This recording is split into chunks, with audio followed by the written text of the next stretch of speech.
Wheat Nation, what's going on? Sharc Gaming here, back with another video, and in today's video I will be reviewing the new 93 rated Aldair, you get me? So as you guys may have understood, I actually got Aldair from the Roma pack. That is the legendary Roma pack. Yesterday I literally got him in my last try. So in this review now, I just need to get a few things out of the way. This isn't the usual review where I'm gonna go play some gameplay review. Nah, I've actually recorded some clips, some key areas that I really like from the player and I don't really like from the player, and I'm gonna show you guys in this video throughout while I'm talking. So first thing that we need to talk about is that we need to actually dive into how did I really distribute the progression points, right? As far as I'm concerned, he has 14 progression points when maxed, and 6 out of those 14 progression points I decided subconsciously to use it to bring up his possession gameplay and his quick counter gameplay, because those are the two gameplays that I usually play with. You guys don't have to. If you don't use any progression playstyle if you don't use any progression points towards his playstyle, he will go to 93. The version that I have right now is at 91. That means when you put him in a team, he's at 94. So theoretically, if he was 93, then he'd be 96. So that means I guess I sacrificed some of his stats so that he'd be compatible in my team, because I rather him have a high playstyle than a high overall rated. I don't know why, but when you max out the player, you get 14 progression points, and I distributed it 3 towards position ball and 3 towards quick counter, because at first it was 60, 60, 55. I'm like, nah fam, he's not gonna play well in my team as a 93 center back and he has 60 possession or 60 quick counter. I need him to be at least 90, 95. So that's exactly what I brought him up to. Secondly, I don't want you guys to be comparing him to Sol Campbell, because in my opinion, it doesn't really matter which player you use. You could use Sol Campbell, you could use Aldair, you could use Puyol, you could use Koulibaly. It doesn't matter which destroyer you want to be using in this game. It all depends on the type of player that you want to use. Every player in this game has use, it's just who uses the player. So if you know how to use the player will be good. And you have to pick a player that suits your playstyle, right? So if you're a long ball spammer, more than likely you won't be picking a Phil Jones over a Varane. You definitely will be picking Varane because Varane can pass the ball better. If you're somebody who likes to play crosses, you're not going to be playing Wan-Bissaka over Alexander Trent-Arnold. You get what I'm trying to say? Similarly, if you like to cross the ball in, you're not going to put Messi at center forward and then instead of Collier. Obviously, Messi is 100 times better than Collier, but guess what? Collier is the one who can head the ball with 99 heading. It's as simple as that. So let me show you guys exactly what I'm talking about, right? So as you guys can see right here on PES Hub, this is PES Hub 2022. You can get it on the Play Store and App Store, whatever the case may be.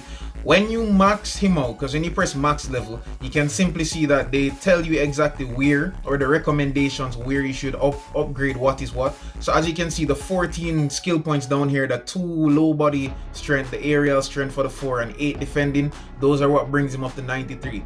At a 93 rated player, he's maxed out. His offensive awareness isn't that good. Speed actually isn't that good, if I'm telling you the God honest truth. So the speed isn't that good. Acceleration isn't good. Kicking power isn't good. Jump is 84. Physical contact 82. Now this is what I need to talk about quick. Just let me talk about it extremely quick. Stats does not matter in this game. Stats literally lie. Just because it says he's slow right now, it doesn't mean he's actually slow in the game. From the games that I've played against Mbappe's, the Rashfords, the Nunez's, and whatever the case may be, and he has kept up with all of them. I feel like it's just stats just don't matter, because at the end of the day, as long as he has the defensive awareness, defensive engagement, tackling, aggression, and acrobatic clearance, heading, interception, man marking traits, he's decent. My other issue is that he's only 183 centimeters, so he's not that tall. He's only like 5'11" basically, or 5'11", almost 6 foot thereabout.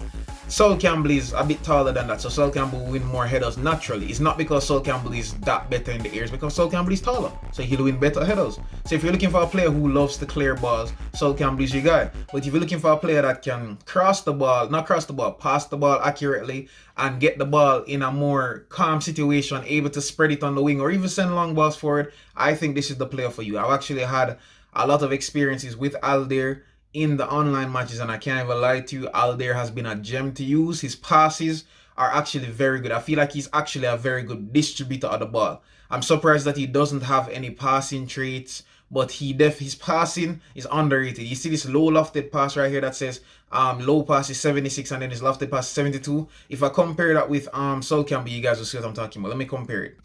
So let's compare a fully maxed Aldair with a fully maxed Sol Campbell, right? Sol Campbell is 188 centimeters. That's about 6'2" thereabout. Aldair is 183 centimeters. If you check this out right here, if you at max level, Aldair is literally beating Sol Campbell in every single area except for heading, defensive awareness, and physical contact. Now, all I'm saying is that if you see stats like this, more than likely they are 100% true. The only thing that Sol Campbell has as him is the heading, the physical contact, captaincy, which isn't that important because you have a lot of players that have captaincy in the team. So Aldair doesn't need to get the captain's ban. Captaincy is when you have captaincy. What happens is that the player, once a player who has captaincy is captain of the team, then the player has the team plays better overall. But that's just a rumor. He has blocker trait and he has aerial superiority. So and the slide tackle. So I guess he has a lot of traits. So if you want to use Sol Campbell, you can use Sol Campbell. If you want to use Aldair, you can use Aldair. But I'm going to be experimenting with Aldair a little bit more. He's actually been very, very good for me. Honestly, he hasn't really scored many headers or whatever the case may be. The thing about this is that he's right-footed. So if you're going to put him in a team, you have to put him on the right side. That way he's always seeing his stronger foot. If he's always seeing his stronger foot or his stronger leg, then he's in a better position to defend properly. Especially since his balance is so bad.